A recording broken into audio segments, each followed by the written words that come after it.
तो wave optics के अंदर सबसे पहला क्वेश्चन है कि in Young's double slit experiment all the fringes are of equal width, yes कि नो? यस, क्योंकि बीटा सबका सेम रहता है। बीटा क्या होता है? लैम्डा बड़ा डी बाई छोटा डी, तो कोई छोटा बड़ी फ्रिंजेस नहीं होती, बराबर होती है। Number 2, the fringe width beta depends upon lambda बड़ा डी और छोटा डी, बिल्कुल सही, क्योंकि फ्रिंज विड्थ का फॉर्मूला होता क्या है? बीटा का लैम्डा बड़ा डी छोटा डी। क्लियर है यहाँ तक? तो इसका मतलब ये भी यस, दोनों स्टेटमेंट ट्रू है। क्या पॉइंट यहाँ तक क्लियर है? नेक्स्ट है, आपको क्वेश्चन में ये गिवन है कि स्टेट हाइगन्स प्रिंसिपल। देखो आप कोई मर्जी बोर्ड का पेपर उठा लो, हाइगन्स प्रिंसिपल की स्टेटमेंट, इसके दो प्रिंसिपल्स हैं, दो प्रिंसिपल याद करके जाने हैं प्रॉपर उसी डेफिनेशन के साथ, और दूसरा रिफ्रैक्शन और reflection on the basis of Huygens principle, तो हर पेपर में आएगा ही आएगा। तो अब देख लो हर साल में आए हुए हैं। तो हाइगन्स प्रिंसिपल है, with the help of a diagram show how a plane wave is reflected from a surface, hence verify law of reflection. हमने किया था, याद है, लॉ ऑफ रिफ्लेक्शन किया था कि बुकलेट में किया हुआ है, तो ये बिल्कुल वही चीज प्रूव करनी है, लॉ ऑफ रिफ्लेक्शन। क्या है पॉइंट क्लियर है? हो जाएगा। इसके अंदर नेक्स्ट है, नेक्स्ट पार्ट है, 5 नंबर की ओपनिंग ऑप्टिक्स पक्का करेगा, इलेक्ट्रोस्टैट्स भी करेगा, ऑप्टिक्स भी करेगा। तो इसका सेकंड पार्ट है, concave mirror of focal length 12 forms a thrice times magnified virtual image of an object। तो एक मिरर का न्यूमेरिकल आया हुआ है, और थ्राइस का मतलब मैग्निफिकेशन कितनी है? 3। इसकी मैग्निफिकेशन m की वैल्यू 3 है। Find distance of object from the mirror, तो क्या निकालना है? u निकालना है। तो आपको मैग्निफिकेशन पता है 3, आपको फोकल लेंथ पता है, कनकेव मिरर की फोकल लेंथ इज नेगेटिव, और आपको क्या निकालना है? आपको u निकालना है। अगर आपको याद हो तो मैंने आपको ये दो फॉर्मूलाज लिखवाए थे मैग्निफिकेशन के, आपके सब्जेक्टिव शीट में लिखे भी हुए हैं। मैग्निफिकेशन का ये फॉर्मूला करवाया था, या तो f upon f minus u, या f is equal to f minus v upon f. तो अगर आपको u निकालना है तो आप ये वाला फॉर्मूला यूज कर लें। मैग्निफिकेशन थ्राइस है, रियल इमेज मिरर में उल्टी बनती है और जो वर्चुअल इमेज है वो सीधी बनती है, तो मैग्निफिकेशन 3 रहेगी। तो आप यहाँ पर 3 पुट कर लें। फोकल लेंथ कनकेव की नेगेटिव है, माइनस पुट कर लें, निकाल लें, u की वैल्यू आ जाएगी आंसर। ठीक है यहाँ तक? तो एक न्यूमेरिकल आ रहा है इसका। नेक्स्ट है, ड्रॉ अ लेबल्ड रे diagram showing the image formation by a refracting telescope. तो रिफ्रैक्टिंग टेलीस्कोप का मतलब कि जो लेंस वाला टेलीस्कोप है उसका एक क्या ड्रॉ करें? लेबल डायग्राम शो करें। And define its magnifying power, तो डेरिवेशन करके आए मैग्नीफाइंग पावर की, मैग्निफिकेशन की। और write two limitations of refracting telescope over reflecting telescope. मैंने बुकलेट में लिख के दिया था कि रिफ्रैक्टिंग टेलीस्कोप लेंस का बना होता है जो हैवी स्ट्रक्चर है, भारी होता है। मैकेनिकल इसका थोड़ी सी ज़्यादा जो है प्रॉब्लम्स हैं, और इसमें लेंस में एब्रेशंस की प्रॉब्लम है, इसमें डिफेक्ट्स हैं। मिरर हल्का भी है और डिफेक्ट्स भी इसमें कम होते हैं। ठीक, तो ये मैंने 3-4 पॉइंट्स बुकलेट में लिख के दिए थे, वो आपने याद करके जाने हैं। और इसके अंदर आपको एक टेलीस्कोप का कोई भी डायग्राम शो करना है, रिफ्रैक्टिंग टेलीस्कोप का, और इसमें इमेज बनानी है, और साथ में क्या प्रूव करके आनी है? इसकी मैग्निफिकेशन। बिल्कुल स्ट्रेट ऑप्टिक्स का क्वेश्चन, ऑप्टिकल इंस्ट्रूमेंट का स्ट्रेट है। नेक्स्ट है, the focal length of the objective and eyepiece of a compound microscope. आप हर पेपर के अंदर खोल के देख लें, माइक्रोस्कोप और टेलीस्कोप की का जो न्यूमेरिकल है और थ्योरी है वो 100% आनी ही है। तो मैंने आपको माइक्रोस्कोप और टेलीस्कोप का पूरा करवाया था, न्यूमेरिकल्स करवाए थे, वो पक्का करके जाने हैं विद थ्योरी। तो इसके अंदर, और बहुत बड़े नहीं आ रहे, छोटे छोटे आ रहे हैं। Focal length of objective and eyepiece of a compound microscope given है, FO और FE गिवन है। फाइन ट्यूब की लेंथ आपको L निकालना है, और आपको याद होगा जब जब L निकालना होता है तो उस टाइम FO को FO पुट किया करते थे, वो स्पेशल केस किया करते थे। और फॉर ऑब्टेनिंग मैग्निफिकेशन ऑफ 300, तो आप इसमें क्या करेंगे? FO पता है, FE पता है, मैग्निफिकेशन पता है, और D भी पता है, लीस्ट डिस्टिंक्ट डिवीजन है। ऑब्जेक्ट को 25 सेंटीमीटर पे रखेंगे और L निकालना है। ये फॉर्मूला करवाया था L मैग्निफिकेशन का इन टर्म्स ऑफ L, तो स्पेशल केस था, तो यहाँ पर ये वैल्यू पुट करके आपका आंसर आएगा। पॉइंट समझ में आ रहा है कि क्या फॉर्मूला कब लगाना है? देखो ये तो न्यूमेरिकल को करने पड़ेंगे, इसका कोई इलाज नहीं है, न्यूमेरिकल का कोई फायदा नहीं होगा। आपको पूरा सीक्वेंस करना पड़ेगा माइक्रोस्कोप के न्यूमेरिकल्स का और टेलीस्कोप के न्यूमेरिकल्स का, और बड़े बेसिक आ रहे हैं, बहुत बड़े नहीं आ रहे, फॉर्मूला बेस्ड क्वेश्चन आ रहे हैं। ठीक, तो नेक्स्ट है, in a Young's experiment separation between two slits is D, so slit separation छोटा डी है, and distance of the screen from slit is 1000 D, तो स्क्रीन और स्लिट के बीच में डिस्टेंस जो है 1000 डी है। अब वो क्या कह रहे हैं, यानी कि कैपिटल डी की वैल्यू 1000 डी है। If the first minima falls at a distance of small d from the central maxima obtain relation between d and lambda, तो फर्स्ट मिनिमा कहां पर ऑब्टेन हो रहा है, at a distance of small d. तुम बस ये बताओ कि फर्स्ट मिनिमा की पोजीशन होती क्या, सेंट्रल पॉइंट से ये पोजीशन होती है, इसके अंदर फर्स्ट मिनिमा कहां ऑब्टेन हो रहा है, डी पे, छोटे डी पे, तो तुम इस डिस्टेंस को क्या पुट करोगे, छोटा डी, और फर्स्ट मिनिमा के लिए एन को क्या पुट करोगे 1, और जो रिलेशन बचेगा वही आपका फाइनल आंसर है। वो रिलेशन वो कुछ निकालने को नहीं कह रहा, वो बचे हुए फैक्टर का रिलेशन पूछ रहा है कि लैम्डा का छोटा डी का फिर क्या रिलेशन होगा। आप एन को 1 पुट कर देना और एक्स को डी पुट कर देना। क्या है पॉइंट यहां तक क्लियर है? नेक्स्ट क्वेश्चन में, a ray of light travels a distance of 12 metre in a transparent sheet होना चाहिए इन 60 नैनो सेकेंड। आपको क्या गिवन है इसमें, डिस्टेंस पता है और आपको टाइम पता है, तो आप वेलोसिटी निकाल सकते हो डिस्टेंस बाय टाइम से। तो आपको इस ट्रांसपेरेंट शीट में वेलोसिटी पता लगी तो क्या निकालना है, रिफ्रैक्टिव इंडेक्स निकालना है। एक बार आपको अगर डिस्टेंस अपॉन टाइम से वेलोसिटी पता लग गई तो म्यू की डेफिनेशन क्या होती है, speed of light in vacuum to the speed of light in medium. तो आप इन्हें डिवाइड करके अपना रिफ्रैक्टिव इंडेक्स निकाल लेना। पॉइंट क्लियर है यहां तक कि कैसे करना है इसमें? ठीक है। नेक्स्ट क्वेश्चन है, नेक्स्ट है, in interference and diffraction of light, light energy reduces in one region producing a dark fringe, it increases in another region and produces a bright fringe। कह रहे जब फ्रिंजेस प्रोड्यूस होती हैं तो कहीं darkness हो जाती है, वहां लाइट रिड्यूस हो जाती है, और कहीं ब्राइटनेस हो जाती है तो वहां की जो रिड्यूस लाइट है वो ब्राइटनेस के ऊपर गिर जाती है। स्टेटमेंट नंबर 1 करेक्ट है, ऐसा ही होता है। रीडिस्ट्रीब्यूशन ऑफ एनर्जी को ही इंटरफेरेंस बोलते हैं, तो कहीं लाइट ज्यादा गिर जाती है, कहीं कम गिरती है। नेक्स्ट पॉइंट है, this happens because energy is not conserved. बिल्कुल गलत, एनर्जी हमेशा क्या होती है, कंजर्व होती है। टोटल एनर्जी पूरी स्क्रीन पे सेम ही रहेगी, बस कहीं पर ज्यादा गिरती है, कहीं पर कम गिरती है। तो पॉइंट नंबर ए तो करेक्ट है, लेकिन इसका पॉइंट नंबर बी रॉन्ग है। ठीक, नेक्स्ट है,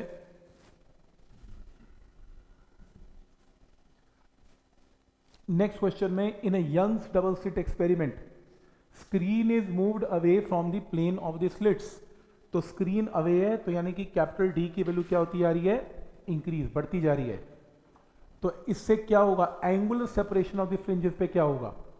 देखो एंगुलर सेपरेशन होती क्या है, मान लो ये सेंट्रल पॉइंट है, चलो मान लो ये सेकंड मिनिमा का पॉइंट है, इसके एंगुलर सेपरेशन होती क्या है, यहां से आप थीटा निकालते हैं। अब जब भी आप थीटा निकालते हैं, जो भी एक्स की वैल्यू होगी, चलो यहां पर मैक्सिमा लेते हैं या मिनिमा, कुछ भी ले लो, चलो कोई फर्क नहीं पड़ता। तो जो भी मान लो x की वैल्यू है 2 लैम्डा डी बाई डी, मान लो ऐसे, तो एंगुलर सेपरेशन क्या होती है, theta, tan theta equal to x को कैपिटल डी से क्या कर देते हैं, divide.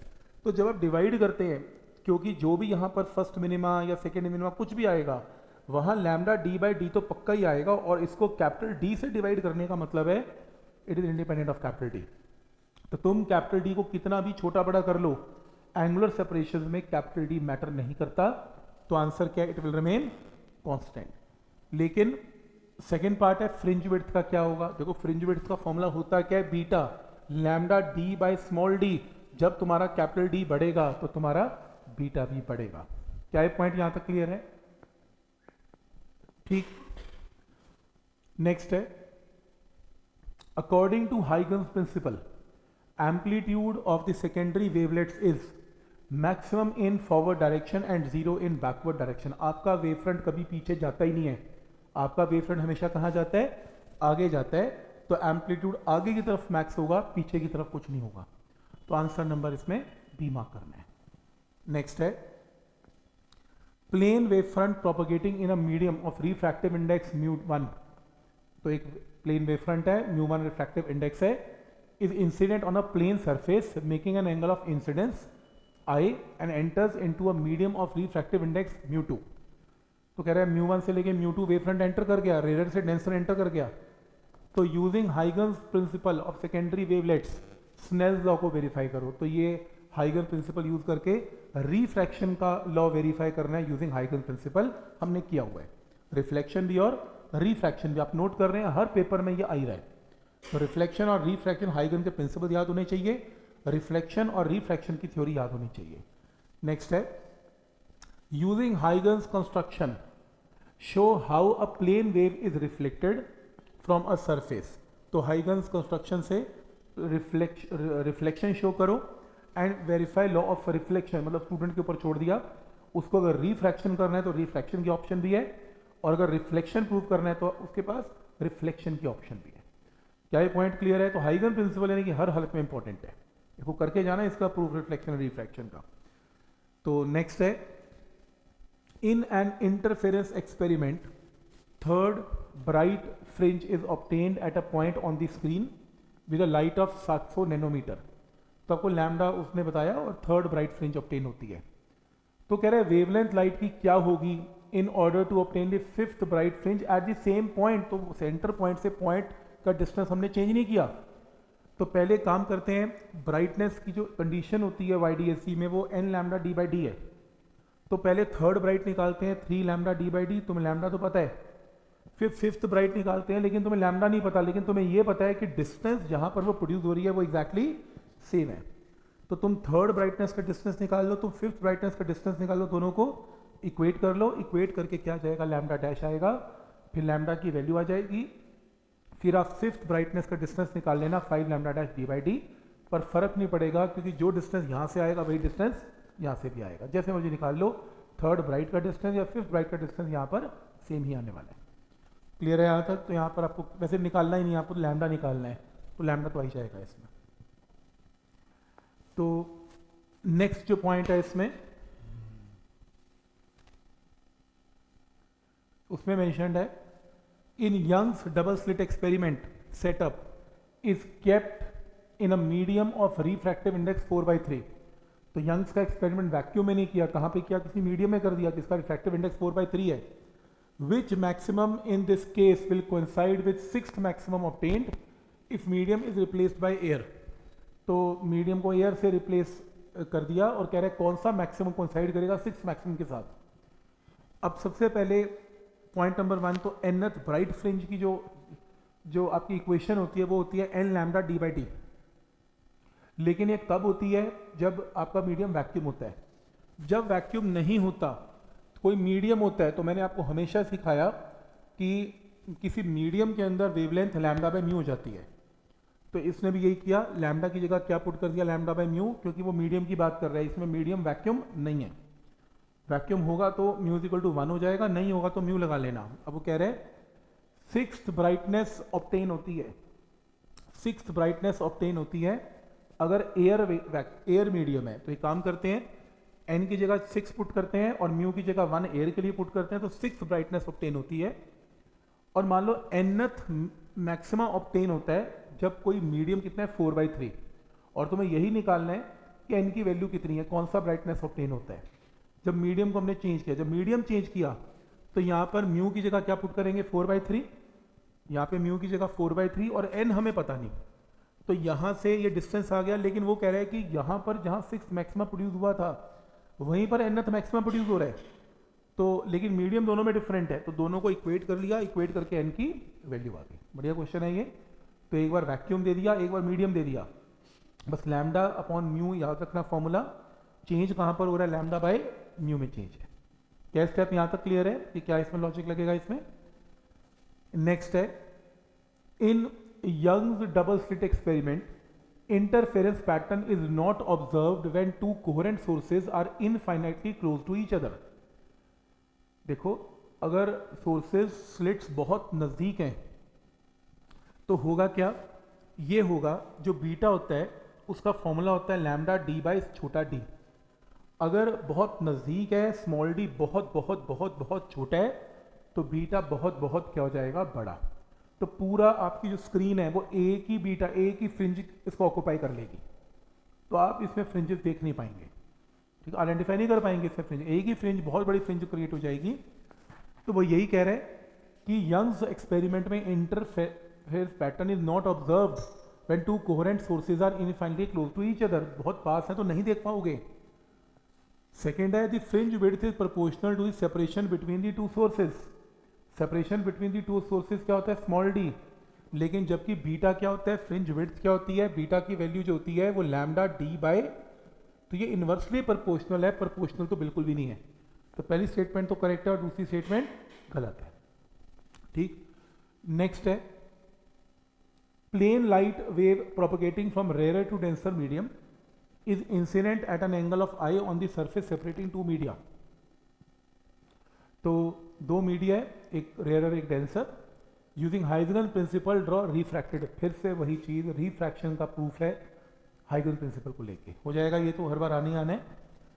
In Young's double slit experiment slits are separated by 0.30 कितना मिलीमीटर, क्या गिवन है, small t, and screen is kept 1.5 metre apart, capital T.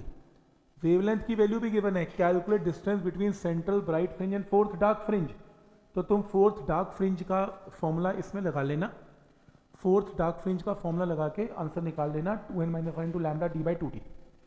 तो फॉर्मूला अप्लाई करना है, 4 n की जगह 4 पुट करना है। तो ये सिंपल क्वेश्चन आए हुए दोनों। अगर ये नहीं पसंद तो कोई बात नहीं। Discuss briefly diffraction of light from a single slit and draw shape of the diffraction pattern. तो डिफ्रैक्शन की पूरी थ्योरी आ गई, तो पूरा डिफ्रैक्शन ही शो करना है आपको इसमें। तो डिफ्रैक्शन का पूरा ये जो हमने एक्सपेरिमेंट किया था ना, पूरा डिफ्रैक्शन वाला, वो पूरा एक्सप्लेन करना है।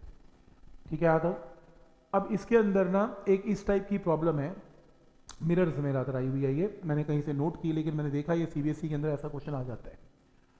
तो क्वेश्चन ये था कि मिरर के ऊपर ना ऐसे केसेस आएंगे, कैसे केसेस आएंगे, यूजिंग मिरर फॉर्मूला प्रूव करो an object place between F and 2f। देखो हमने केसेस डायग्राम तो सारे याद हैं, हमारा ऑब्जेक्ट कहां पर पड़ा हुआ है, एफ और 2f के बीच में, कनकेव मिरर में, produces a real image beyond 2f। Statement तो ट्रू है कि 2f के बाहर ही बनेगी इमेज, इसको मैथमेटिकली प्रूव करो। अब प्रूव करने के दो तरीके हैं, अगर तुम्हें मैथमेटिकल प्रूफ नहीं आता मत करो, कोई बात नहीं, तुम डायग्राम से एक्सप्लेन कर दो कि अगर यहां पर ऑब्जेक्ट प्लेस किया तो इमेज यहां पर प्लेस की जाएगी। पर अगर तुम्हें मैथमेटिकली ही कहा गया प्रूव करो, फिर तुम मिरर फॉर्मूला लगाना। मिरर फॉर्मूला में 1/f equal to 1/v plus 1/u लगाना, 1/v की वैल्यू 1/f माइनस 1/u लगाना। वो कह रहा है ऑब्जेक्ट कहां पर रखना है, f और 2f के बीच में। According to question object should lie between f and 2f। तो u की वैल्यू f और 2f के बीच में रखना, इसका रेसिप्रोकल लेना। जब आप मैथ्स में रेसिप्रोकल लेते हो तो ये इनइक्वालिटी उल्टी हो जाती है, ये लेस देन है तो ये ग्रेटर देन हो जाती है, ये रूल आ जाएगा। अब इसके अंदर मल्टीप्लाई, माइनस से मल्टीप्लाई कर दें हर साइड को, जब माइनस से करते हैं मैथ्स में तो इनइक्वालिटी वापस से चेंज हो जाती है। वैसे आने की प्रोबेबिलिटी कम है इस क्वेश्चन की, पर फिर भी एक बार 10 साल में आया हुआ है, तो इनइक्वालिटी चेंज हो गई। फिर इसके बाद आपके पास ये इनइक्वालिटी चेंज करके ये रिजल्ट आया था। अभी इसमें काम करें, 1/f, यहाँ पे 1/f और 1/f, यहाँ भी 1/f ऐड कर दें, यहाँ भी 1/f ऐड कर दें, और यहाँ पे 1/f ऐड करेंगे तो तीनों में 1/f 1/f 1/f ऐड करें तो ये तो 0 हो गया। ये क्या बना, 1/v minus 1/u, 1/f minus 1/u, और ये क्या बनेगा 1/f माइनस 1/2f। इसको माइनस करके ये टर्म आएगी, इन दोनों को माइनस करके 1/v लिखा जा सकता है, और ये तो लेस देन 0 है ही है। तो यहाँ से रेसिप्रोकल ने 2f, तो ये इनइक्वालिटी फिर चेंज हो गई, 2f ग्रेटर देन v, और माइनस से मल्टीप्लाई कर दें तो वो कह रहे हैं इमेज जो है ग्रेटर देन 2f बनेगी, बियॉन्ड 2f बनेगी। अब तुम क्या करेंगे मुझे पता नहीं, बट ऐसा कुछ आपको मैथमेटिक्स लगा के कुछ ऐसा उल्टा सीधा करना पड़ेगा, वो टीचर को समझ में आए या ना आए, पर आपने ये लिखना जरूर है इस तरीके से, और एंड में आपको ग्रेटर देन 2f प्रूव भी करके आना है। अब तुम्हें पता तो है एंड रिजल्ट क्या आएगा, तो लिख ही आना कैसे कैसे करके। ऐसा 10 साल में एक ही बार आया हुआ है, पर लेकिन मैंने आपको तरीका बता दिया कि इस तरीके से वो कुछ जो है कैलकुलेशंस करके आप कुछ कर सकते हो ऐसा। चलो, मैंने बात तो एक्सपीरियंस किया, आपने देख लिया तो आपको एक आइडिया हो गया कि मैथमेटिकली कैसे करना है, आपको थोड़ा सा आइडिया हो जाता है कैसे करना है। नेक्स्ट इसमें ये रहा,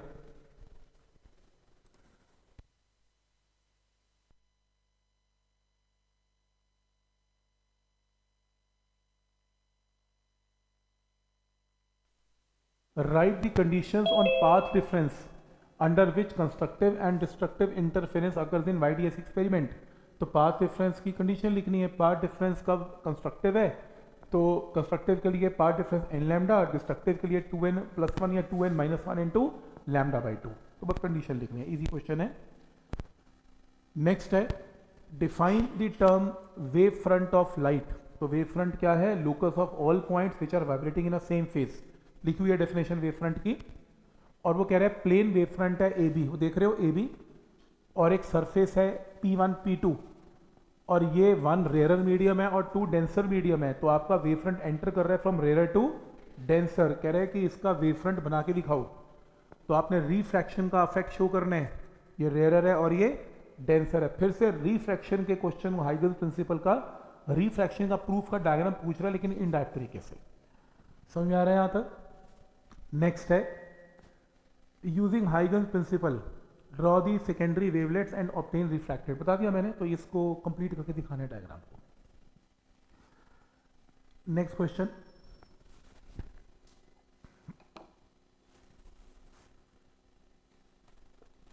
इन a single slit experiment according to question, यानी कि डिफ्रैक्शन है, width of slit is doubled.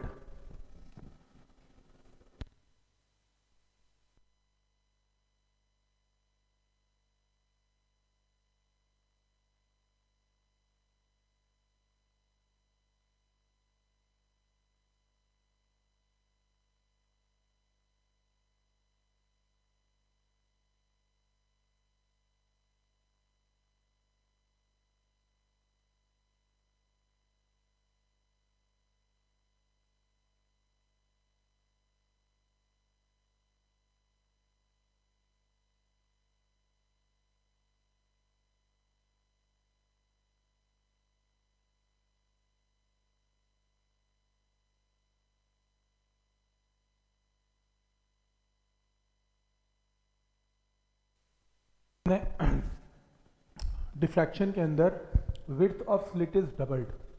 Slit जो है ना, सिंगल स्लिट को बड़ा कर दिया, तो क्या होगा size of central bright band को। विड्थ क्या होती है? स्मॉल ए को 2a कर दिया, और मुझे पता है जो सेंट्रल पॉइंट होता है, जो सेंट्रल ब्राइट फ्रिंज है, वो इन्वर्सली प्रोपोर्शनल टू स्मॉल ए होती है। क्योंकि मुझे याद है इसका कुछ ऐसा फॉर्मूला आता था, lambda into D by small A, ऐसा कुछ आता था।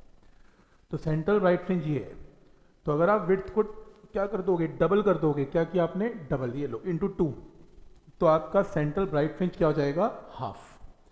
तो लिख देना, जो ब्राइटनेस है, जो बीटा है, उसका फॉर्मूला क्या होता है डिफ्रैक्शन के अंदर? ये होता है। तो अगर तुम इसको हाफ कर दोगे, सॉरी इसको, अगर तुम इसको डबल कर दोगे, तो ये वैल्यू क्या हो जाएगी आपकी? हाफ हो जाएगी। Point number 1 clear. फिर वगैरह इंटेंसिटी का क्या होगा? देखो हमने डिफ्रैक्शन में इंटेंसिटी नहीं डिस्कस की, तो याद रखना, ये नोट कर लेना, इंटेंसिटी डिफ्रैक्शन के अंदर याद रखना, intensity directly proportional to width का स्क्वायर होता है। याद रखना, इंटेंसिटी डायरेक्टली प्रोपोर्शनल विड्थ का स्क्वायर है। तो अगर आपकी विड्थ आपने डबल की तो इंटेंसिटी 4 टाइम्स होगी। ये बुकलेट में लिखा नहीं हुआ, ये नोट कर लें, ये सीबीएसई ने पूछ रखा है। हमने वाईडीएससी में तो इंटेंसिटी का किया हुआ है, W1 W2 के डायरेक्टली प्रोपोर्शनल है, पर हमने डिफ्रैक्शन में नहीं किया। तो डिफ्रैक्शन में नोट कर लेना, इंटेंसिटी जो है वो डायरेक्टली प्रोपोर्शनल टू विड्थ का स्क्वायर है। तो आंसर 4 टाइम मेंशन करना है, ठीक है यहाँ तक? तो ये नोट करना है आपने 4 टाइम्स। नेक्स्ट है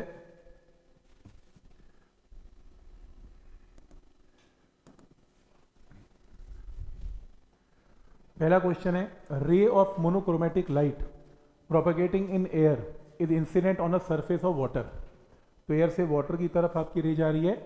विच ऑफ द फॉलोइंग जो है वो कभी चेंज नहीं रहती। क्या चीज़, कौन सा फैक्टर कभी चेंज नहीं होता? अगर मीडियम में चेंज हो जाए फ्रीक्वेंसी, तो फ्रीक्वेंसी कभी चेंज नहीं होती। याद रखना, वेवलेंथ चेंज होती है, वेलोसिटी भी चेंज होती है, लेकिन फ्रीक्वेंसी चेंज नहीं होती, ये याद रखना है आपने। नेक्स्ट है, beam of light travels from air into a medium. तो एयर से लेके मीडियम तक कोई बीम ऑफ लाइट जाती है। Its speed and wavelength in the medium are given. इस मीडियम के अंदर आपको क्या गिवन है?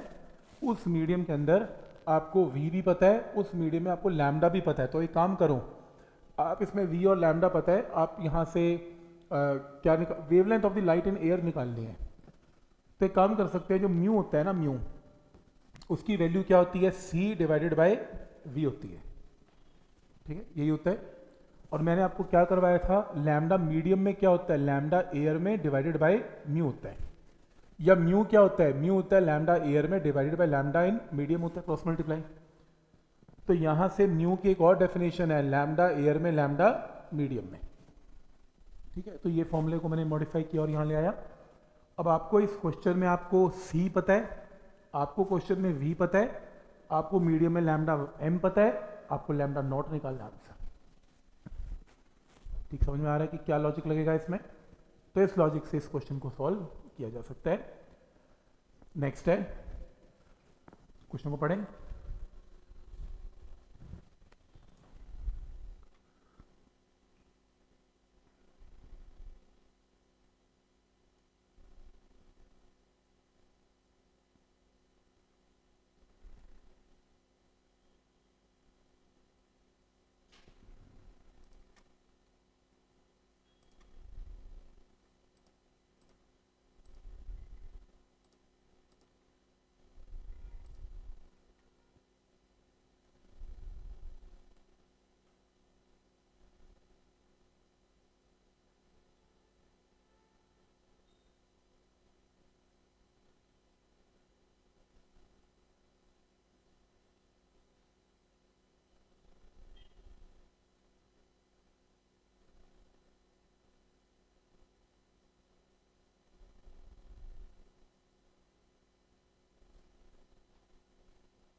तो इसमें in the given figure radius of curvature of the curve face in a plano convex and plano concave lenses 15 centimetre each.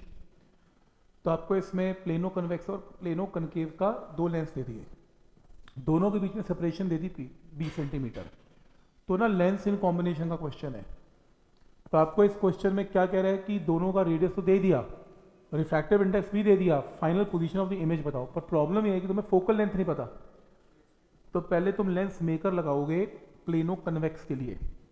तो plano convex के लिए 1/f is mu -1, 1/r1 -1/r2 में प्लेनो कन्वेक्स का मतलब है एक आर पॉजिटिव एक are infinity.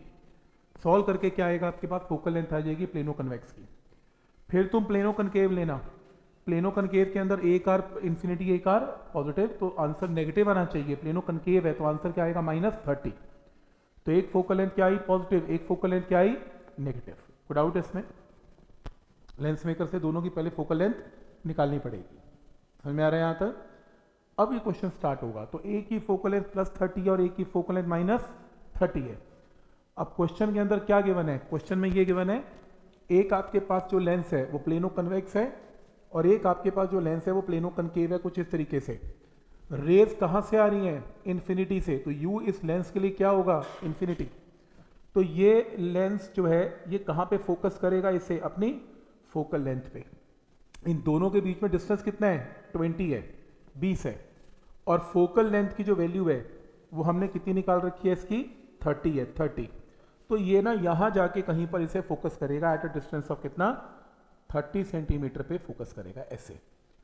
इनके बीच में डिस्टेंस कितने, 20 है। तो ये डिस्टेंस कितना आएगा, 30 में से 20 गया, कितना आया, 10 आ गया। तो इसके लिए u क्या हो जाएगा, +10, +10। और फोकल लेंथ इसकी कितनी आई थी, -30। अब आप लेंस फॉर्मूला लगा के इसमें से क्या निकाल सकते हो, v निकाल सकते हो, v इज द आंसर। पर u को नेगेटिव मत पुट करना, u को इसमें पॉजिटिव ही पुट करना वर्चुअल है इसमें। क्या ये पॉइंट यहां तक समझ में आ रहा है, यहां तक कोई डाउट इसमें? ठीक है।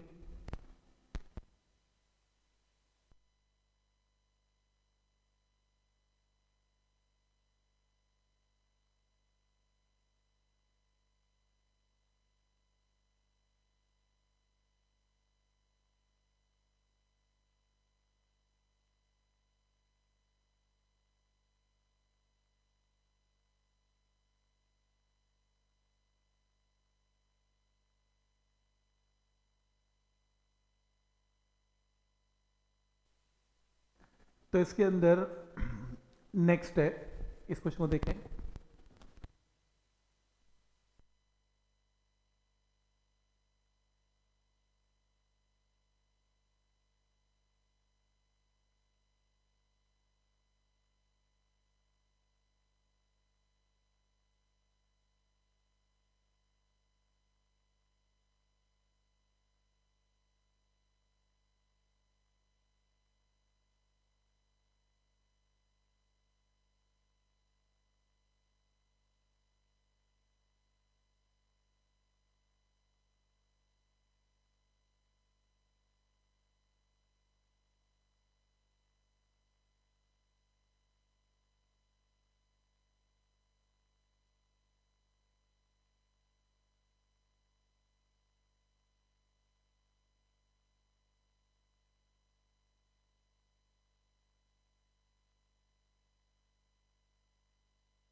to the interference pattern when two coherent sources are infinite close. Infinite close में क्या है, नहीं, इनफाइनाइट क्लोज का मतलब है बहुत पास आना।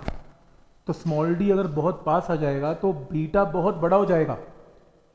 देखो जो बीटा होता है capital B, capital beta, beta क्या होता है, लैम्डा डी बाई छोटा डी होता है। अगर ये बहुत बहुत छोटा हो गया, ये तो बहुत बड़ा हो गया, तो पूरी स्क्रीन पे एक ही फ्रिंज दिखेगी और कुछ दिखेगा नहीं। तो आप इसमें डिफ्रेंशिएट नहीं कर पाएंगे कि वाईडीएसए के एक्सपेरिमेंट के फ्रिंजेस दिखनी बंद हो जाएंगी। लेकिन अगर कैपिटल डी बहुत बड़ा हो गया, बीटा लैम्डा डी बाई छोटा डी बहुत बड़ा हो गया, तो ये क्या हो जाएगा, बहुत छोटा पॉइंट, तो तब भी तुम डिफ्रेंशिएट नहीं कर पाओगे इसमें फ्रिंजेस है, क्योंकि तुम्हें पॉइंट दिखने स्टार्ट हो जाएंगे। तो बहुत बड़ा डिस्टेंस होना या बहुत छोटा डी होना, ये दोनों के दोनों इंटरफेरेंस पैटर्न में सूटेबल नहीं है। ठीक है, तो ये आपने लिखना है, इसमें बीटा के साथ एक्सप्लेन करना है सारा। नेक्स्ट है define critical angle for a given pair of media and total internal reflection, obtain the relation between critical angle and refractive. तो सबसे आसान क्वेश्चन है, टी आई आर एक्सप्लेन कर दो, टी आई आर के डेफिनेशन कर दो, टी आई आर का डायग्राम बना दो और लिख दो sine C is equal to 1 by mu या mu is equal to 1 by sine C का प्रूफ लिख दो। स्नेल लगा देना, यह हमने बुकलेट में लिखा हुआ है तो सारा। नेक्स्ट, रे of light of wavelength 600 nanometer propagates from air into a medium. If its wavelength in the medium becomes 400 nanometer, refractive index of the medium क्या है? तो मैंने बताया इसमें ना, ray of light propagate from air into a medium. If wavelength in the medium becomes इतने, refractive index क्या है? तो मैंने बताया मीडियम के अंदर जो वेवलेंथ होती है वो एयर की refractive index wavelength upon mu होती है। तो मैं ये मीडियम के अंदर तो पता है, तुम एयर में भी पता है, सॉल्व करके क्या जाएगा, म्यू आ जाएगा आंसर। देखो बार बार वही क्वेश्चन को बार बार पूछे जा रहा है। ठीक, नेक्स्ट है point object in air is placed symmetrically eight a distance of 60 centimetre from the concave spherical surface और refractive index 1.5।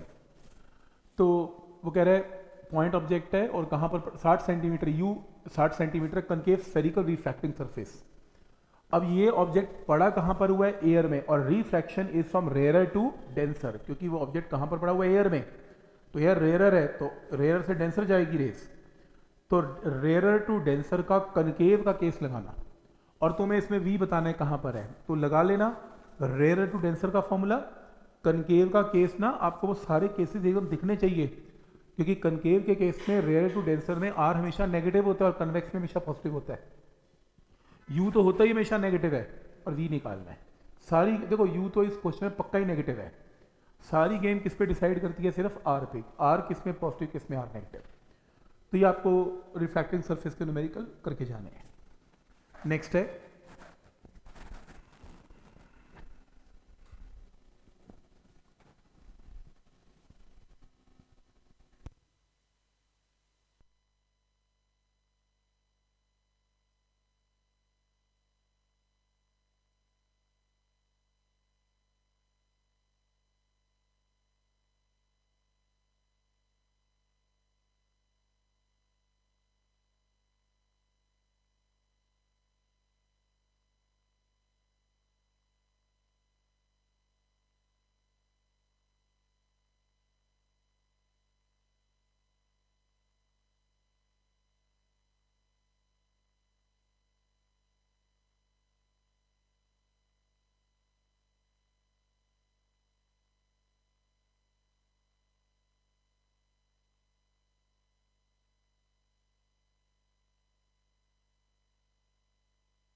ray of light is incident on a glass prism of refractive index mu and refracting angle A. If it just suffers TIR, just का मतलब surface के साथ रे चली गई, और at the other face obtain relation between the angle of incidence, angle of prism and critical angle। तो ऐसा आपका डायग्राम कुछ ऐसा है, आप एक प्रिज्म बनाएं, आप वर्टेक्स का एंगल ए लें, रे ऑफ लाइट आए R1 के साथ रिफ्रैक्शन हुई, फिर यहाँ पर एंटर हुई और कह रहे हैं जस्ट वो सरफेस के साथ चली गई बस जस्ट टी आई आर हुआ। जस्ट टी आई आर का मतलब सरफेस के साथ रे चली गई, और जब सरफेस के साथ रे गई तो एंगल ऑफ रिफ्रैक्शन क्या बना, 90। क्लियर है? तो ये क्या कहलाएगा, क्रिटिकल एंगल। तो पहला लॉ क्या लगेगा, यहां पे इस सरफेस पे म्यू इज 1/sin c, क्योंकि R2 तो क्वेश्चन में गिवन नहीं है, उसने कहा रिलेशन क्रिटिकल एंगल का निकालो, तो तुम एक काम करना, R2 मत लेना, यहां पर क्या लेना, C लेना। तो mu is equal to 1/sin c, पहला रिजल्ट आ गया। प्रिज्म का हमने चैप्टर किया हुआ है, प्रिज्म के चैप्टर में R1 और R2 का सम क्या होता है, A किया था हमने, रिफ्रैक्टिंग एंगल्स की वैल्यू है, लेकिन R2 मेरे केस में कितना है, C, तो यहां से R1 की वैल्यू आ गई। यहां पे तो TIR का कॉन्सेप्ट लगा, पर यहां पर स्नेल्स लॉ लगेगा, μ1 into sine I, μ2 into sine R, या simple mu is equal to sine I by sine R. R1 तो क्वेश्चन में गिवन नहीं है, तो R1 की जगह क्या पुट किया, A माइनस सी, तो म्यू की वैल्यू आ गई। क्रॉस मल्टीप्लाई करके sine c mu into sine of A minus c, mu हम निकाल चुके हैं 1/sin c, इसको उठा के यहां पर पुट करके आंसर मार्क कर देना। देखो ना क्या मतलब, कुछ फिक्स आंसर तो है नहीं इसका, बट इतना बता सकता हूं जब भी ऐसी टाइप की प्रॉब्लम आएगी, एक तरफ TIR का कॉन्सेप्ट लगेगा, साइन सी इज 1/μ, और एक बार क्या लगेगा, स्नेल्स, उसको दोनों रिजल्ट को मर्ज कर देना है। समझ में आ रहा है यहां तक? तो किस टाइप से ये प्रॉब्लम आई हुई है इसमें, ठीक। Next, power of thin lens is 5 dioptre, convex lens है। When it is immersed in a liquid, it behaves like a concave lens of focal length 100। किया था, बहुत क्वेश्चन किए थे हमने कि अगर आप किसी डेंसर मीडियम में किसी लेंस को डाल दें, उसका बिहेवियर उल्टा हो जाता है, कन्वेक्स कनकेव बन जाता है, कनकेव कन्वेक्स बन जाता है। Calculate refractive index of the liquid, और given refractive index of glass given है। तो एक बार तुम एयर में लगाओ, एक बार तुम ये लॉ लगाओ एयर में, lens maker 1 focal length in air, mu minus 1/R1 minus 1/R2। तो तुम्हें एयर के अंदर ग्लास जो प्रिज्म है उसका, या जो भी ग्लास है उसका रिफ्रैक्टिव इंडेक्स गिवन है, और फोकल लेंथ, क्योंकि वो डायप्टर में पॉजिटिव डायप्टर है, पॉजिटिव का मतलब फोकल लेंथ पॉजिटिव है, तो यहाँ पर 20 पुट कर देना, इक्वेशन नंबर 1। फिर तुम उसको किस में डालोगे, किसी लिक्विड में डाल दो, क्वेश्चन में गिवन लिक्विड में डाल दो। जब लिक्विड में डाला तो यहाँ पर क्या आएगा, glass with respect to liquid, और फोकल लेंथ क्या है, FL, रेडियस तो सेम रहेगा, और आपको फोकल लेंथ की वैल्यू गिवन है, कनकेव है, कनकेव के लिए -100 है, और तुम्हें ग्लास का रिफ्रैक्टिव इंडेक्स भी गिवन है, लिक्विड का निकालना है। तो तुम इस इक्वेशन को और इस इक्वेशन को, इन दोनों इक्वेशन को डिवाइड कर लेना, लिक्विड की क्या जाएगी, इसमें वैल्यू आ जाएगी रिफ्रैक्टिव इंडेक्स की। तो समझ में आ रहा है, 2 बार रिफ्रैक्टिव इंडेक्स लगाने का कॉन्सेप्ट हमने किया था ऐसा बहुत सारे क्वेश्चन में, तो ये आपने इसमें लगाना है। Ray of light is refracted by a glass prism, तो ग्लास प्रिज्म से रे ऑफ लाइट जो है रिफ्रैक्ट हो गई। Obtain an expression for refractive index of a glass in terms of angle of prism A and minimum deviation delta m. तो glass prism से refraction हो रही है, और रिफ्रैक्टिव इंडेक्स का, ये क्या क्वेश्चन क्या है, क्या निकालना है इसमें, मिनिमम डेविएशन है, प्रिज्म फॉर्मूला, तो ये इनडायरेक्ट डेरिवेशन है प्रिज्म फॉर्मूला की, भूल मत जाना, वो तुम्हें ऐसे कह के नहीं क्वेश्चन देगा, बच्चों लिख दो प्रिज्म फॉर्मूला की डेरिवेशन 3 नंबर ले जाओ, वो तुम्हें मिनिमम डेविएशन की वैल्यू निकाल कर दे रहा है, रिलेशन पूछ रहा है, और यही तो रिलेशन है। तो समझ में आ रहा है, ध्यान से, जब मिनिमम डेविएशन का रिलेशन पूछ रहा है फिर तो पक्का प्रिज्म फॉर्मूला ही लगेगा, क्योंकि एक ही टॉपिक है हमारे पास मिनिमम डेविएशन का, ठीक।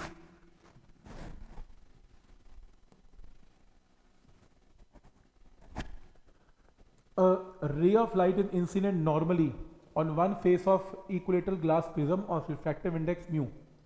When the prism is completely immersed in a transparent medium, it is observed that emergent ray just grazes the adjacent face. Find refractive index of a medium. तो ऐसी figure given होगी complete, मैंने पहले भी discuss किया था ऐसा, ऐसे क्वेश्चन बहुत आते हैं प्रिज्म के। रे ऑफ लाइट आ रही है बिल्कुल सीधी, प्रिज्म का एंगल 60 है, यहाँ हिट करती है और बिल्कुल सरफेस के साथ चल पड़ती है, तो यहाँ पर ये 60, तो ये 90, तो ये कितना 30, ये 30, तो ये कितना 60। ये डायग्राम खुद बनाना है आपको 60 का, ये गिवन नहीं होगा, सिर्फ ये गिवन होगा, तो ये कितना 60। अब मुझे पता है कि रे बिल्कुल सीधी जा रही है, इसका मतलब ये 60 क्या कहलाएगा, क्रिटिकल एंगल। तो आप साइन ऑफ 60 इज 1/μ लगा लेना और सीधा म्यू की वैल्यू निकाल लेना, आंसर आ जाएगा। पॉइंट समझ में आ रहा है, क्योंकि सरफेस के साथ रे जा रही है, इसका मतलब सिर्फ TIR हो रहा है, sine C is equal to 1/μ से आंसर आएगा। नेक्स्ट है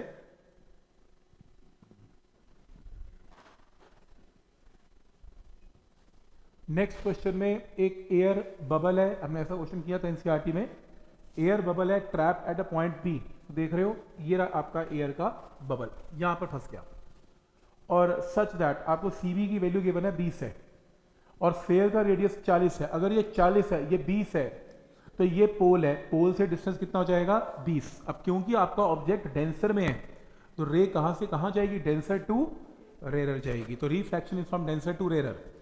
तो डेंसर टू रेयर का फॉर्मूला इसमें लगेगा, find position and nature of the image as seen by the observer at B. हमने असाइनमेंट में सेम क्वेश्चन किया था।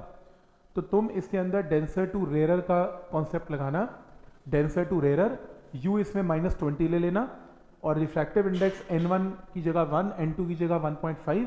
और क्योंकि ये पोल है और आपकी रे यहां से यहां जा रही है तो आप यहां का डिस्टेंस नेगेटिव लेंगे, तो आपका ऑब्जेक्ट का डिस्टेंस भी नेगेटिव है, आपका रेडियस भी नेगेटिव है। तो देखो रेडियस भी नेगेटिव है, डेंसर टू रेयर लगाएंगे, आपके पास v की वैल्यू आएगी आंसर। ठीक है, इसके बाद क्वेश्चन है, in normal adjustment for a refracting telescope. Telescope के दो केस थे, एक इमेज नॉर्मल एडजस्टमेंट है और एक least distance of distinct vision है। नॉर्मल एडजस्टमेंट का मतलब इन्फिनिटी में इमेज है। तो the distance between the objective and eyepiece is given, FO और FE गिवन है, FO प्लस FE का सम गिवन है। इफ मैग्नीफाइंग पावर 19 है, find the focal length of the objective and eyepiece. तो मैंने क्या बताया, FO और FE का सम आपको गिवन है कितना, 100 है।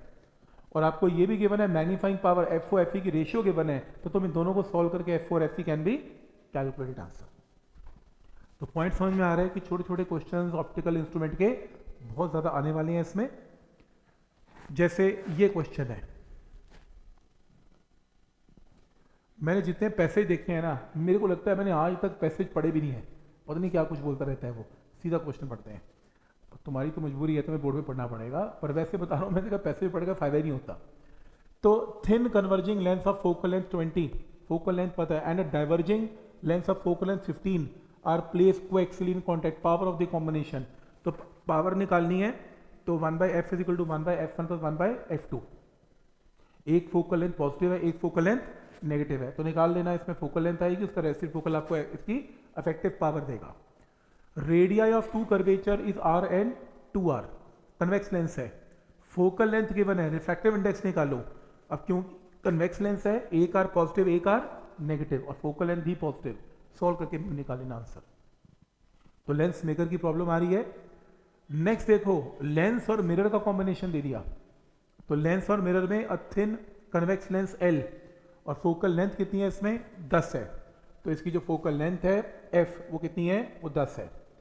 तो आगे कनकेव मिरर है जिसकी फोकल लेंथ कितनी है 15, -15 पुट करके कनकेव है, 40 सेंटीमीटर अपार्ट, इनके बीच में डिस्टेंस कितना है 40 सेंटीमीटर गिवन है। तो बीम ऑफ लाइट पैरेलल आ रही है, कह रहा है इमेज कहां बनेगा। तो रूल नंबर 1, जब ये इन्फिनिटी पे आएगी तो इमेज कहां पर बनेगी, फोकल लेंथ पे। फोकल लेंथ कहां पर है, यहां पर कहीं बनेगी, क्या कहां, एट अ डिस्टेंस ऑफ 10 पे बनेगा। तो इसके लिए ये u बन जाएगा। अब ये क्योंकि 40 है, ये 10 है, तो ये कितना हो जाएगा 30। तो u की वैल्यू इसके लिए क्या होगी, -30। तो ये अब मिरर का फॉर्मूला लगा के v निकाल लेना, आंसर आ जाएगा। ठीक, तो लेंस और मिरर का कॉम्बिनेशन हमने भी क्लास में किया था, तो इस तरीके से करना है, या तो लेंस और लेंस आएगा, लेंस और मिरर भी आ सकता है इसमें। तो इसको सॉल्व करके आंसर निकालना पड़ेगा। अगर ये नहीं पसंद तो कोई बात नहीं। ये क्वेश्चन वो कह रहा है, beam of light coming parallel to the principal axis of the convex lens L1 और फोकल लेंथ 16, एक और लेंस है L2, फोकल लेंथ 12, 40 सेंटीमीटर पे, nature and distance of final में। ये ज्यादा पसंद आएगा आप लोगों को क्योंकि इसमें दो लेंस का कॉम्बिनेशन है, L1 और L2। एक की फोकल लेंथ है 16 और एक की फोकल लेंथ है 12, ये लो 12, और इनके बीच में डिस्टेंस कितना है 40। क्या निकालना है, nature and distance of the final image L2 क्या होगा, और इमेज ऑब्जेक्ट कैसे आ रही है, पैरेलल टू प्रिंसिपल एक्सिस, तो यानी कि सीधी आ रही है, सीधी आएगी तो कहां पर गिरेगी, 16 सेंटीमीटर पे गिरेगी। अब इसके लिए ये क्या माना जाएगा, ऑब्जेक्ट कितना 40 - 16 with negative sign, u negative और फोकल लेंथ पॉजिटिव। इसके लिए लेंस मेकर लगा, लेंस फॉर्मूला लगा के v निकाल लेना आंसर।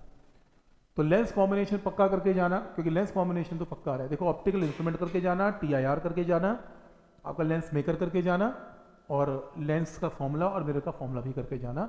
बड़े कॉमन से क्वेश्चन आए हुए हैं इसमें। और आप एक चीज नोट करें, चीजें रिपीट होती जा रही हैं, आप देखो इसमें।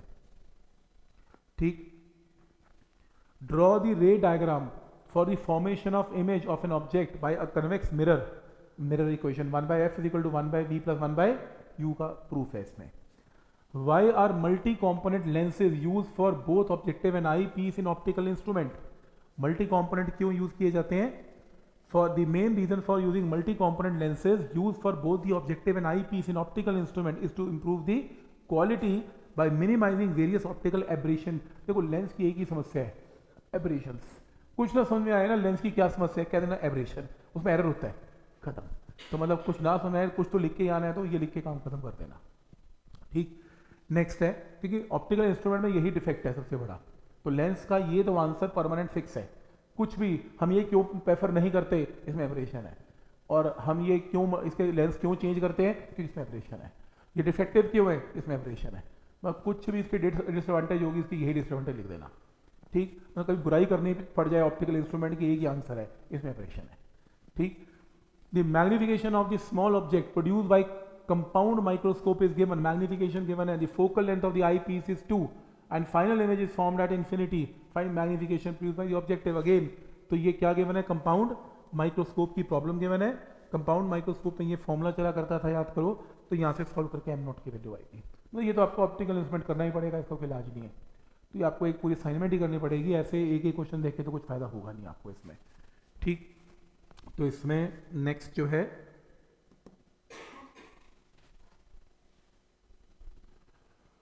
Draw a ray diagram to show working of a compound microscope. देखो फिर आ गया माइक्रोस्कोप. माइक्रोस्कोप टेलीस्कोप तो नहीं है, तो तुम रे ऑप्टिक्स करो, सबसे पहले टीआईआर कर लो और फिर ऑप्टिकल इंस्ट्रूमेंट साथ ही कर लो. सबसे टाइम कंज्यूमिंग यही है वैसे. इन अ कंपाउंड फिर से न्यूमेरिकल आ गया कंपाउंड माइक्रोस्कोप का, इसका कोई इलाज ही नहीं है, इसमें तो आपको करना ही पड़ेगा मैग्निफिकेशन, और कोई तरीका ही नहीं है. अगर नहीं पसंद कोई बात नहीं, कह रहे टेलीस्कोप कर लो और इसका न्यूमेरिकल भी कर लो. तो कहने का मतलब कि तुम चाहे माइक्रोस्कोप चॉइस लो या टेलीस्कोप लो, तुम्हें एक तो करना ही पड़ेगा, जो तुम्हारी इच्छा है वो कहते हो करके आ जाओ. पॉइंट समझ में आ रहा है यहां तक. नेक्स्ट है a lens is a transparent. वो पूरा पैसेज पढ़ना शुरू कर दिया, नहीं पढ़ना मुझे, यहां से पढ़ूंगा. An object A B is kept in front of a composite convex lens. Composite का मतलब दो डिफरेंट रिफ्रैक्टिव इंडेक्सेस हैं, N1 और N2. कह रहे कि क्या इसमें एक इमेज बनेगी ना, एक नहीं बनेगी, दो बनेगी. अगर दो किस्म के रिफ्रैक्टिव इंडेक्स है तो दो इमेज बनेगी, अगर तीन किस्म के रिफ्रैक्टिव इंडेक्स है तो तीन बनेगी. याद रहेगा यहां तक. तो एक नहीं बनेगी. अब वो कह रहे real image of an object form by convex lens is observed on the screen. एक रियल इमेज सामने दिख रही थी. If the screen is removed, मैंने स्क्रीन को हटा लिया, क्या वहां इमेज दिखेगी? नहीं, इमेज बनेगी. इमेज तो बनेगी पर स्क्रीन नहीं है तो दिखेगी नहीं. पर तुम ये मत बोलना कि इमेज बनेगी नहीं, बोलना यस इमेज बनेगी. तो इमेज हवा में बनती है, बनने दो, लेकिन तुम्हें दिखेगी नहीं, वो बात अलग है. तो तुम ये मत लगना इमेज तुम्हें नहीं दिखी तो बनी नहीं. तुम्हें नहीं दिख रही पर इमेज बन रही है. नेक्स्ट है, अगर नहीं पसंद ये कोई बात नहीं. अ double convex lens is made of glass of refractive index 1.55, both of same radius of curvature. Find radius of curvature required. अगर फोकल लेंथ कितनी है 20. तो ठीक है, न्यूमेरिकल लेंस मेकर का फॉर्मूला है. तो यहाँ पर एक रेडियस पॉजिटिव एक रेडियस नेगेटिव, यहाँ से निकाल लेना, आंसर आ जाएगा, रेडियस की वैल्यू आएगी. तो लेंस मेकर का एक सिंपल न्यूमेरिकल है ये. उसके बाद वो कह रहे हैं अगर पसंद नहीं तो कोई बात नहीं, दो कन्वेक्स लेंस ले लो, फोकल लेंथ 15 और 10 की, और प्लेस डी डिस्टेंस अपार्ट. तो ठीक है, तो मैं काम कर लो. वो कह रहे हैं दो लेंस ले लो, ये लो, एक मैंने ले लिया ए, एक मैंने ले लिया बी. फोकल लेंथ इसकी पॉजिटिव है कितनी 15, फोकल लेंथ पॉजिटिव है कितनी 10, और डी डिस्टेंस अपार्ट है. तो इनके बीच में डिस्टेंस कितना है, डी डिस्टेंस अपार्ट है. अब वो कह रहे थे एक ऑब्जेक्ट है, एक ऑब्जेक्ट को मैंने रखा, कहाँ पे रखा, मैंने इस ऑब्जेक्ट को 30 सेंटीमीटर पे रखा, यहाँ पे 30 पे. तो इसने कुछ इमेज बनाई होगी. अब इमेज कहाँ बनेगी, इसके लिए लगा लेना 1/f is equal to 1/v minus 1/u. तो चलो इमेज निकलेगी, इमेज का कोई डिस्टेंस आएगा. चलो इमेज का डिस्टेंस मान लो आ गया 30 सेंटीमीटर. कितना आ रहा है 30, ओके 30 सेंटीमीटर आ गया. ठीक है, 30 आ गया. तो इमेज कहाँ पर आ गई, 30 पे आ गई. तो चलो यहाँ पर मार्क कर देते हैं, इमेज कहाँ पर आ गई, 30 पे आ गई, यहाँ पे आ गई. अब वो क्या कह रहे हैं कि यहाँ से जो इमेज बनेगी वो पैरेलल जानी चाहिए. पैरेलल तब जाएगी जब ऑब्जेक्ट कहाँ पर बनेगा, इसकी फोकल लेंथ पे. तो इसकी फोकल लेंथ कितनी की बना है 10, तो ऑब्जेक्ट को 10 पे होना जरूरी है. यानी कि ये जो इमेज 30 पे बनाएगी ये इसका ऑब्जेक्ट माना जाएगा, तो लेंस के बीच में दूरी कितनी है 30 और 10 मिला के डी कितना आएगा 40, आंसर 40 है। लेंस कॉम्बिनेशन इंपॉर्टेंट है, तो आप देख रहे हो बार बार हर पेपर में लेंस कॉम्बिनेशन क्वेश्चन आ रहा है। ठीक है, यहां तक आइडिया समझ में आ रहा है यहाँ पे। तो इसमें नेक्स्ट जो है, इसमें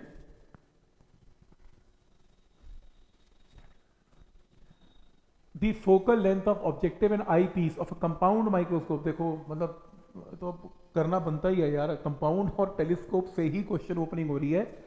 वो कह रहा है कि इसमें focal length of objective and eyepiece given है, ट्यूब की लेंथ गिवन है। देखो जब भी ट्यूब की लेंथ का क्वेश्चन आएगा तो मैग्नीफिकेशन का एक ही फॉर्मूला है, तो हम चेक कर लेना अपने असाइनमेंट में।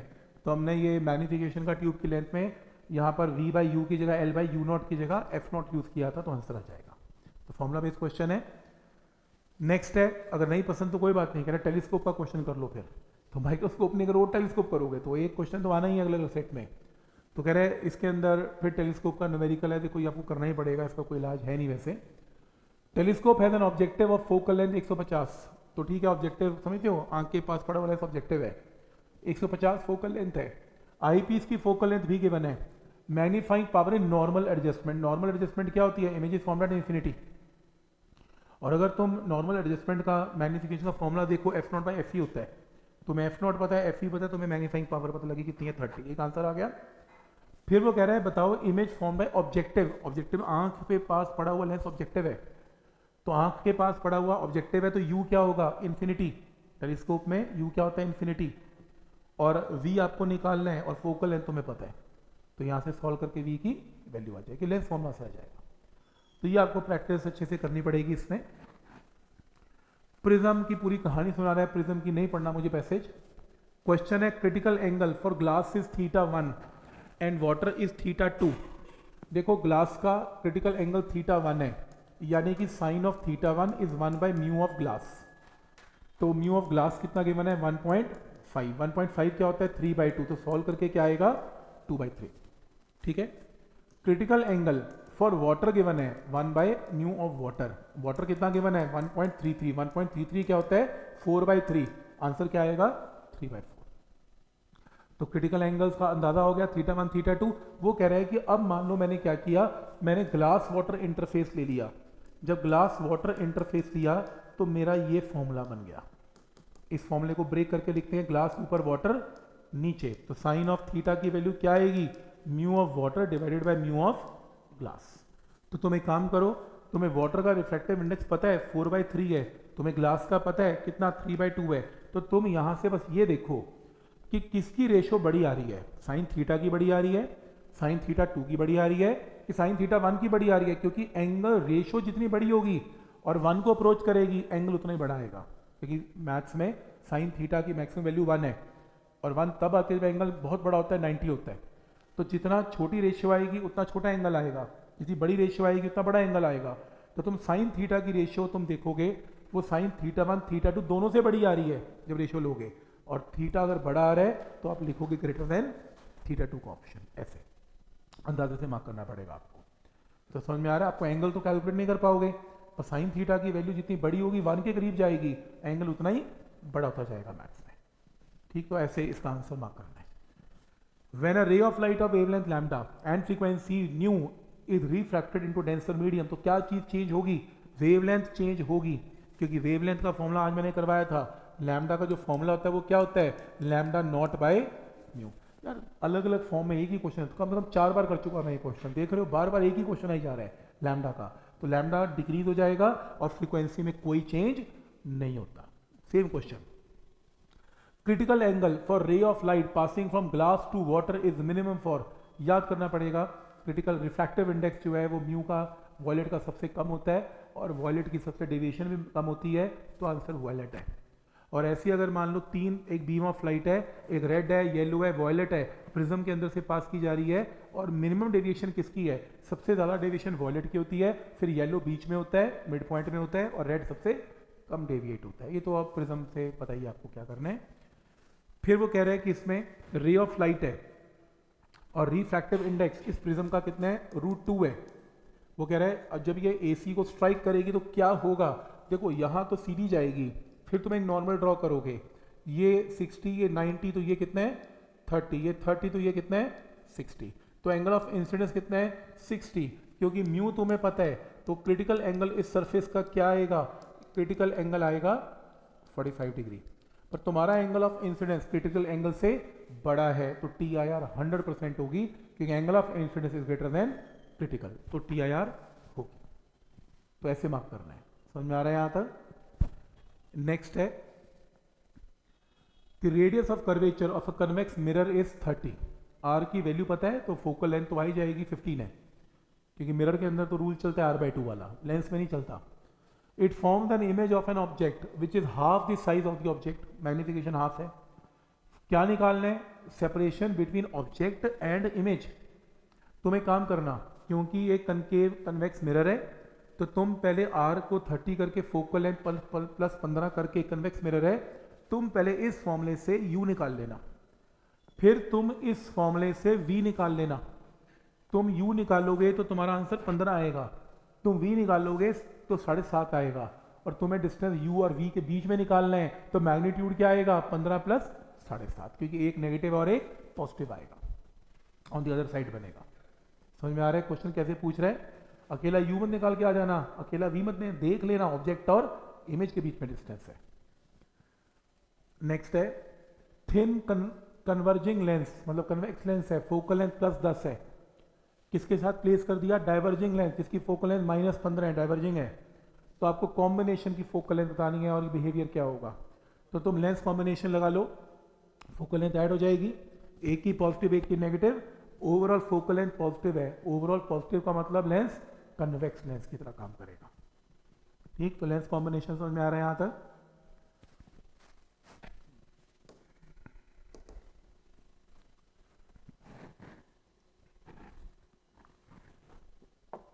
क्वेश्चन है by concave lens of power P vertically splits into 2 identical plano concave parts. याद रखना, एक शॉर्टकट किया भी था, किसी भी लेंस चाहे कन्वेक्स चाहे कनकेव को अगर ऐसे तोड़ दें फोकल लेंथ में कोई चेंज नहीं, और अगर ऐसे तोड़ दें तो फोकल लेंथ ट्वाइस हो जाएगी।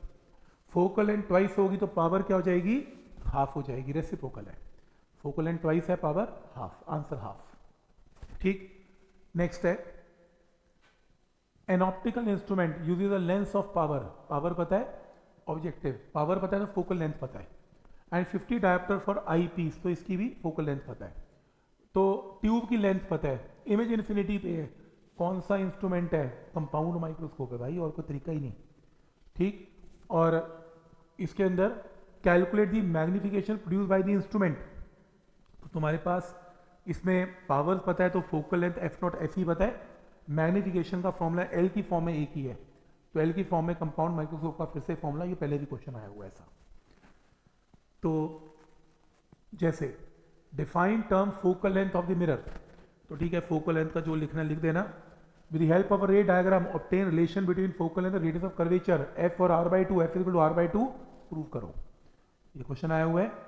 नेक्स्ट है, इसके अंदर वो कह रहा है कि ये डायग्राम है, इस डायग्राम के अंदर इसका रिफ्रैक्टिव इंडेक्स प्रिज्म का √3 है, कह रहा है E बताओ क्या होगा, इमरजेंस बोलो क्या होगा जब बाहर एयर है, और दूसरा केस इमरजेंस क्या होगा अगर बाहर क्या है, लिक्विड है जिसका रिफ्रैक्टिव इंडेक्स 1.3 है।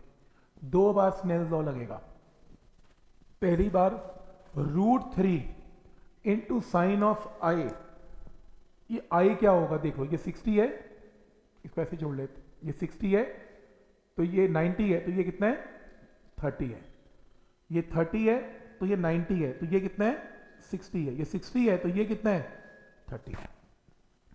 ज्योमेट्री लगा के एंगल ऑफ इंसिडेंस 30 है, ये √3 है, तो rule √3 into sine of 30 is 1, refractive index बाहर का 1 है, इंटू साइन ऑफ ई, ई निकाल लेना, पहला केस है।